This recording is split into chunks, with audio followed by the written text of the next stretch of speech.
السلام علیکم، آپ دیکھ رہے ہیں مبشر لقمان یوٹیوب چینل. میرا نام مبشر لقمان ہے. مجھ سے نا روز جب بھی لوگ ملتے ہیں تو ایک سوال ضرور کرتے ہیں کہ جی آپ کا فون ٹیپ ہوتا ہے؟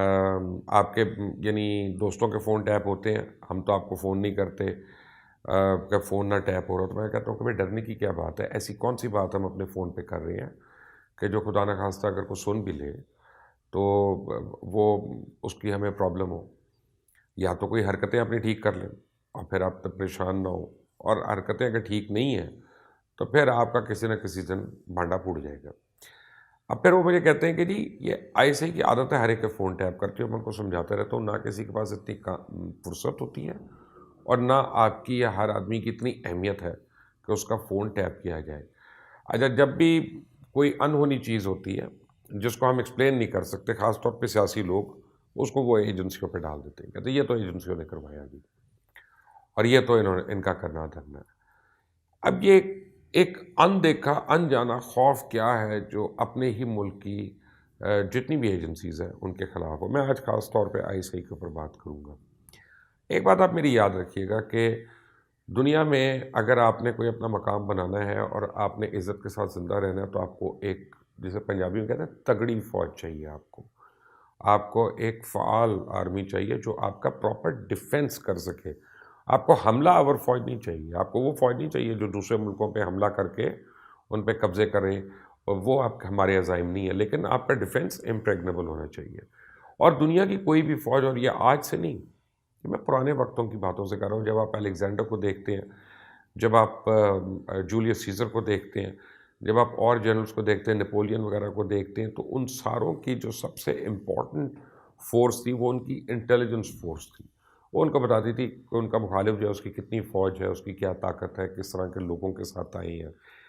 اب ایجنسیز کا رول جو ہے 21ویں صدی میں یہ کافی تبدیل بھی ہو رہا ہے. میں آپ کو ایک ایگزامپل دیتا ہوں کہ جب عراق میں ری بلڈنگ کے کانٹریکٹس ہو رہے تھے، جب گلف وار کے بعد، تو کچھ 3 بڑے کانٹریکٹس تھے وہ فرانس کی کچھ کمپنیوں کو دیے گئے. تو اس پہ امریکہ کے اندر ہلچل مچ گئی اور انہوں نے کہا کہ یہ تو ہو ہی نہیں سکتا، لڑائی ہم نے کی ہے، کانٹریکٹس جو فرانس کو مل رہے ہیں. تو پھر انہوں نے، یعنی جارج بش نے جو اس وقت امریکہ کے پریزیڈنٹ تھے، انہوں نے کیا کیا، انہوں نے سی آئی اے کو ٹاسک کیا، اور سی آئی اے کو اسپیشل ٹاسک دیا گیا کہ ان کمپنیز کے اوپر ڈگ آؤٹ کریں. اور جب وہ کیا، انہوں نے عراق اور سعودی عربیہ میں جوائنٹ یہ کام ہو رہے تھے وہاں پہ جو کانٹریکٹس دیے گئے تھے، تو سعودی کنگ کے آگے جا کے انہوں نے جو ہے وہ ٹیبل کیا سارا اس کے متعلق انفارمیشن کہ جی وہ کمپنیاں یہ غلط کرتی ہیں، یہ کرتی ہیں، یہ کرتی ہیں، یہ کرتی ہیں. انہوں نے ڈر کے سارے کانٹریکٹس کینسل کر دیے. اور اس کے بعد آپ کو یاد ہوگا جارج بش نے ایک پبلک ایڈریس کیا اور اس میں کہا today C I A has one many billion dollars for امریکہ. وہ کانٹریکٹس پھر ہیلی برٹن وغیرہ کو جا کے ایوارڈ ہوئے تھے ان کمپنیز کو. اب یہ ماڈرن ڈے وارفیئر کیونکہ اکانومی ریلیٹڈ ہے، کامرس ریلیٹڈ ہے، تو اس میں یہ چیزیں اہم ہو جاتی ہیں. اب دنیا کے ترقی یافتہ ممالک کی صف میں شامل ہونے کے لیے ترقی پذیر ممالک کو آج جہاں مضبوط معاشی اور اقتصادی استحکام کی ضرورت ہے، تو وہاں انہیں اپنے قومی مفاد کے تحفظ کے لیے جدید خفیہ سیکورٹی ایجنسیز کی کارکردگی کا قیام جو ہے وہ بھی ناگزیر ہے. اس کے بغیر چل نہیں سکتے اب ملک. انٹیلیجنس ایجنسیز کسی بھی ملک کے دفاع کے لیے ناگزیر ہوتی ہیں. ملکی سلامتی کی راہ میں آنے والی رکاوٹوں کو دور کرنے کی حکمت عملی جو ہے اس میں ان کا کردار انتہائی اہم اور کلیدی حیثیت کا ہوتا ہے. امریکہ، رشیا، چائنا، اسرائیل، جرمنی، فرانس، ان کی سیکرٹ ایجنسیز جو ہیں ان کا شمار دنیا کی پہلی 10 بہترین ایجنسیز میں ہوتا ہے، اس لیے کہ ان کے نیٹ ورک کو پسماندہ ممالک میں زیادہ پھر اہمیت بھی دی جاتی ہے. اور یہ بات بھی بڑے کم لوگ جانتے ہیں کہ دنیا بھر کی سیکرٹ ایجنسیز اپنی سالانہ کارکردگی کو ملکی اور قومی حوالے سے سب سے زیادہ اہم قرار دیتی ہیں، جبکہ ہر ایجنٹ کی ملازمت کا انحصار اس کی اپنی کارکردگی پہ ہوتا ہے. دہشت گردی کے واقعات ہوں، دہشت گرد تنظیموں کا مکمل خاتمہ ہو، چونکہ ہر سیکرٹ ایجنسی کا ایک پرائمری مشن ہوتا ہے، آبجیکٹو ہوتا ہے، اور اس لیے ان خفیہ اداروں کی کارکردگی پہ حکومت بھی، ہر حکومت گہری نظر رکھتی ہے. اچھا، یہ بھی میں آپ کو بتا دوں کہ ان کی جو کارکردگی ہوتی ہے یا ان کی کامیابیاں جو ہوتی ہیں ان کا سر عام تذکرہ بھی نہیں ہو سکتا. مثلا جو میں نے کہا کہ جارج بش کا ایک وہ آپ سلپ آف ٹنگ کہہ لیں یا ایک بڑا ریئر آپ کے بات کہہ لیں کہ اس نے یہ مانا کہ CIA نے یہ کیا. لیکن اب دنیا بھر کے کئی ممتاز تحقیقاتی ادارے اور میگزینز جو ہیں وہ ہر سال مختلف ممالک کی انٹیلیجنس ایجنسیز کی کارکردگی کو سامنے رکھتے ہوئے ان کے اپنے زاویے ہیں اس پہ وہ ٹاپ 10 انٹیلیجنس ایجنسیز کا انتخاب کرتے ہیں. اب اس انتخاب کے بعد ان دنیا کی ایجنسیز کا ہر پہلو جو ہے اس کو اینالائز کیا جاتا ہے, انہیں ڈفرینٹ کیٹیگری کے نمبرز دیے جاتے ہیں اور پھر ان کو ٹیبولیٹ کیا جاتا ہے. میں آپ کو بتاؤں یہ بات کس قدر خوش آئند ہے کہ گزشتہ کئی سالوں سے, بہت عرصے سے پاکستان کی انٹیلیجنس ایجنسی جو ISI ہے, انٹر سروسز انٹیلیجنس, وہ اس لسٹ میں نمایاں نمبر پہ آ رہی ہے. یعنی دنیا کی بہترین خفیہ ایجنسیز میں اسلامی جمہوریہ پاکستان کی ISI انٹر سروسز انٹیلیجنس جو ہے وہ ایک ایسی ایجنسی ہے جو سب سے آگے ہے. جب پاکستان کا یہ عالمی اعزاز بلا شبہ افواج پاکستان کی اعلیٰ پیشہ ورانہ کارکردگی اور غیر معمولی تربیت کے مرہون منت ہے. آگے چل کے آپ کو میں ISI کے اوپر ذرا تفصیل سے بتاؤں گا اسی ولاگ میں, لیکن اس سے پہلے آپ سے ریکویسٹ کروں کہ اس کو آپ سبسکرائب کر لیں اور بیل آئیکن کو پریس کریں تاکہ مزید نوٹیفیکیشن جو وہ آپ کو ملتے رہیں. آپ کو میں یہ بھی بتاؤں کہ دنیا کی ٹاپ 10 جو انٹیل ایجنسیز ان میں پاکستان کی ISI اپنی کارکردگی کے لحاظ سے پہلے نمبر پہ ہے. یہ میں سسپینس ہی ختم کر رہا ہوں, یہ ریزن میں آپ کو بعد میں بتاؤں گا. اس کے بعد اس کی ٹیبولیشن ہوئی بھی ہے, یعنی جو لاسٹ ایئر کی میں آپ کو بتا رہا ہوں کہ نمبر 1 ISI, نمبر 2 پہ موساد اسرائیل کی the institute of intelligence and special operation, پھر برطانیہ کی MI6 ملٹری انٹیلیجنس 6, پھر امریکہ کی CIA central intelligence agency, China کی حالانکہ سب سے بڑی ایجنسی ہے تعداد میں لیکن MSS وہ چوتھے 5ویں نمبر پہ, منسٹری آف اسٹیٹ سیکورٹی جو ہے, اور جرمنی کی BND جو ہے فیڈرل انٹیلیجنس ایجنسی وہ آتی ہے. پھر چھٹے نمبر پہ رشیا کی FSB federal security bureau of Russian federation جو ہے وہ ہے, اور پھر فرانس کی DGSE directorate general of external security اور 8ویں ہے, اور آسٹریلیا کی AIS یعنی آسٹریلین سیکرٹ انٹیلیجنس سروس, اور پھر جو ہے آپ کو بتاؤں دوبارہ سے نمبر 1 جو ہے ان میں وہ اس میں ISI ہے, اور یہ عالمی سطح پہ سر فہرست ہے. اور یہ جو پذیرائی ہو رہی ہے ان کی بار بار, وہ کسی کو آپ عام ٹوسٹ تو کر نہیں سکتے ان انڈیپینڈنٹ اداروں کو, آپ ان کو انفلوئنس نہیں کر سکتے کیونکہ باقی سارے بھی ایجنسیز ہیں, زیادہ وسائل والی ایجنسیز ہیں تو وہ بھی کر سکتے. تو یہ بالکل میرٹ کے اوپر یہ بات آ رہی ہے. اب یہ پاکستانیوں کے لیے ایک بڑے اعزاز کی بات ہے. اگر حالیہ دور میں آپ دیکھیں تو پاکستان سے دہشت گردی کے خاتمے, ضرب العضب, رد الفساد, ان کی کامیابی میں ISI کا کردار جو ہے یہ پوری دنیا اس سے بخوبی آگاہ ہے.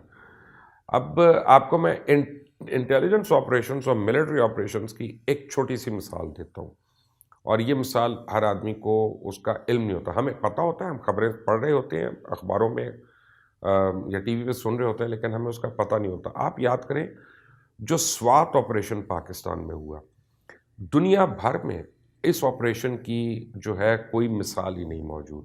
اس کی ایک خاص وجہ کہ جب امریکہ افغانستان کے اندر ڈرون حملے کر رہا ہے یا وہاں پہ بمباری کر رہا ہے, گولہ باری کر رہا ہے اور مار رہا ہے اپنے دشمنوں کو یا طالبان کو جن کو وہ کہتا ہے, تو وہ دوسرے ملک میں غیر ملکی لوگوں کو مار رہا ہے, ان کے اوپر فائرنگ کر رہا ہے, اور اس کو کولیٹرل ڈیمیج کا بھی فرق نہیں پڑتا کہ وہاں بچے مرتے ہیں, خدا نخواستہ بچیاں اس کی زد میں آتی ہیں, بوڑھے ہیں, وہ ہر ایک کو ٹیررسٹ کہہ دیتا ہے اور وہ اللہ اللہ خیر صلی اللہ.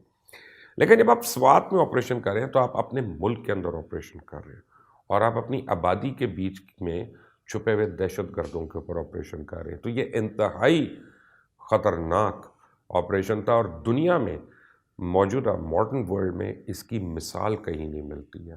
اور اس کے بعد سے ISI کو بہت سیریس لینا شروع ہو گیا Afghan war and then especially SWAT operation کے بعد, اور پاکستان آرمی کو کہ اتنا چن چن کر انہوں نے کیا اور نکالا کہ کوئی کولیٹرل ڈیمیج نہیں ہوا. الحمدللہ کسی SWAT میں رہنے والے ریزیڈنٹ کو تکلیف نہیں ہوئی, لوگ آرام سے تھوڑے عرصے کے بعد واپس بھی منتقل ہوئے اور اپنی کاروباری زندگی وہاں پہ شروع ہو گئی.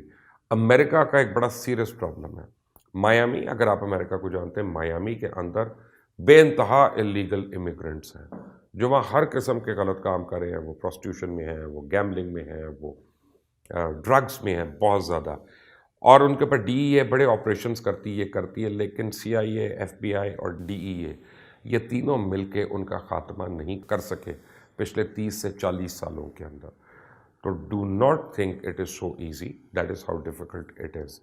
اب بلوچستان میں بھارتی جاسوس کلبھوشن یادیو کو جس طرح سے پکڑا گیا تو اس نے تو پاکستان کے علاوہ پوری دنیا میں ہلچل مچا دی. لیکن اس گرفتاری کے حوالے سے دنیا بھر کی انٹیلیجنس ایجنسیوں کو بھی ایک اہم کیس اسٹڈی کرنے کے لیے مل گیا کہ کسی بھی غیر ملکی جاسوس کی گرفتاری ہمیشہ ایک بڑی خبر ہوتی ہے، لیکن اگر اس گرفتاری میں بھی آئی ایس آئی کا ہی کردار تھا، کراچی کے حالات کو کنٹرول کرنے میں بھی آئی ایس آئی کا کردار تھا، دہشت گردی کے خلاف جنگ میں بھی آئی ایس آئی کا کردار تھا، پاکستان کو اندرونی اور بیرونی خطرات سے حفاظت کرنا اس میں بھی آئی ایس آئی کا کردار تھا، تو دوسرا عالمی پس منظر میں افغان وار جو تھی، سی پیک اور ہم خطے کی بدلتی صورتحال جو ہے اس کے بدولت آئی سی آئی کی اہمیت بہت زیادہ بڑھ گئی.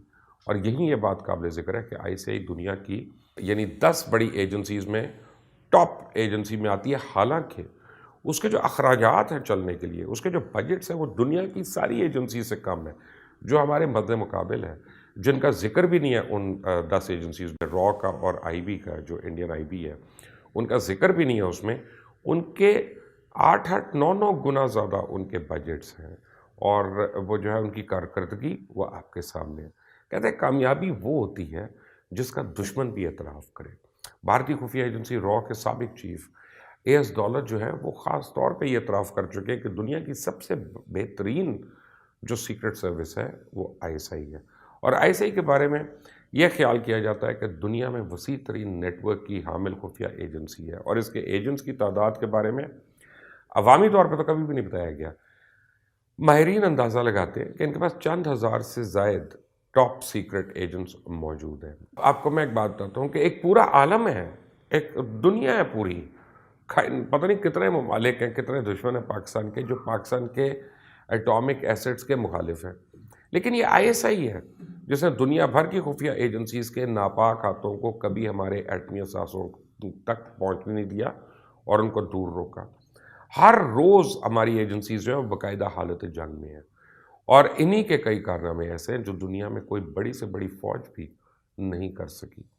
ایسا ہی جاگ رہی ہوتی ہے تو پوری قوم بے فکر ہو کے سوتی ہے. اب میں آپ کو اینڈ میں ایک بات بتاتا ہوں کہ جب یہ جو پروپیگنڈا ہوتا ہے اور یہ جو 5th جنریشن وار ہو رہی ہے، اس میں کیا کیا جاتا ہے، آپ کو اپنے سیکیورٹی اداروں سے، آپ کی حفاظت کرنے والے جو لوگ ہیں ان سے آپ کو بدظن کیا جاتا ہے کہ جی آپ کی فوج یہ کر رہی ہے تو کہیں پہ چل رہا ہے کہ جی وہ اس کو وہاں پہ پوسٹنگ مل گئی یا اپوائنٹمنٹ مل گئی یا فلاں کو مل گیا کہ جی اس کو ایک پلاٹ مل گیا. یہ باتیں جو ہیں سیاق و سباق سے ہٹا کر کی جاتی ہیں تاکہ آپ اور آپ کے جو بچانے والے ہیں ان کے درمیان میں نفرتیں پیدا ہوں، کدورتیں پیدا ہوں.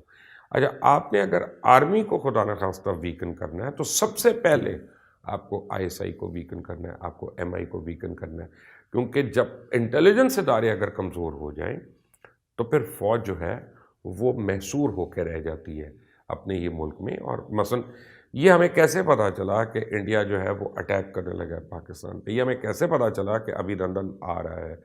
یہ ہمیں کیسے پتہ چلا کہ انہوں نے یہ کرنا ہے، فالس فلیگ آپریشن کرنا ہے؟ ہم ان کو کیسے جو ہے ہم نے پکڑ لیا؟ یہ کیسے ہمیں پتہ چلا کہ ان کی اسٹیلتھ سب مرین جو ہے وہ آ کے چھپی ہوئی ہے اور اس کو ہم نے آئیڈینٹیفائی کیا کہاں پہ ہے، اس کو پکڑ لیا ہم نے؟ یہ سارے انٹیلیجنس آپریشنز ہیں. ہم نے پچھلے 2 سال کے اندر 2 درجن سے زیادہ انڈیا کے مختلف آپریشنز جو ہیں نہ صرف ان کو ناکام بنایا بلکہ کئیوں کو پکڑ بھی لیا، جس میں کئی درجن تو ڈرون سپائنگ جو ہے وہ کرتے رہے، کوشش کرتے رہے. ان کا خیال تھا کہ یہ چھوٹی چیز ہے، پکڑی نہیں جائے گی، ریڈار پہ نہیں آئے گی، لیکن الحمدللہ وہ نہ صرف پکڑے گئے بلکہ ان کو پراپر طریقے سے ڈیل بھی کیا گیا. تو اب جب آپ کو کوئی بھی واٹس ایپ بھیجتا ہے یا کوئی بھی آپ کو فیس بک پہ یا آپ کو لنکڈن پہ یا انسٹاگرام پہ کوئی ایسی پوسٹ شیئر کرتا ہے جو آپ کے ملک کے ڈیفنس کے اداروں کے خلاف ہوتی ہے یا آپ کے اور ان کے درمیان اگر خلیج پیدا کرنے والی ہے، تو آپ یاد رکھیں کہ وہ آپ میں سے نہیں ہے، وہ آپ کا دشمن ہے اور وہ آپ پہ منافقوں کی طرح وار کر رہا ہے. اگر پاکستان نے ترقی کرنی ہے، اگر پاکستان نے انشاءاللہ 21ویں صدی میں اپنا رول پلے کرنا ہے، تو اس کے لیے افواج پاکستان اور پاکستان کی جو خفیہ ادارے اور ایجنسیز ہیں ان کو بہت فعال ہو کے اسی طرح سے ان کو حرکت میں رہنا ہے اور ان کو راتوں کو جاگتے رہنا ہے تاکہ میں اور آپ سوتے رہیں اور صبح اٹھ کے اپنے بچوں کے ساتھ ہم آرام سے وقت گزار سکیں۔ اللہ تعالیٰ افواج پاکستان میں شامل ہر مرد اور عورت کی حفاظت فرمائے، پاکستان کی ایجنسیز میں شامل لوگوں کی رہنمائی فرمائے اور پاکستان کو ہمیشہ قائم و دائم رکھے۔ پاکستان فائنڈ دا بات۔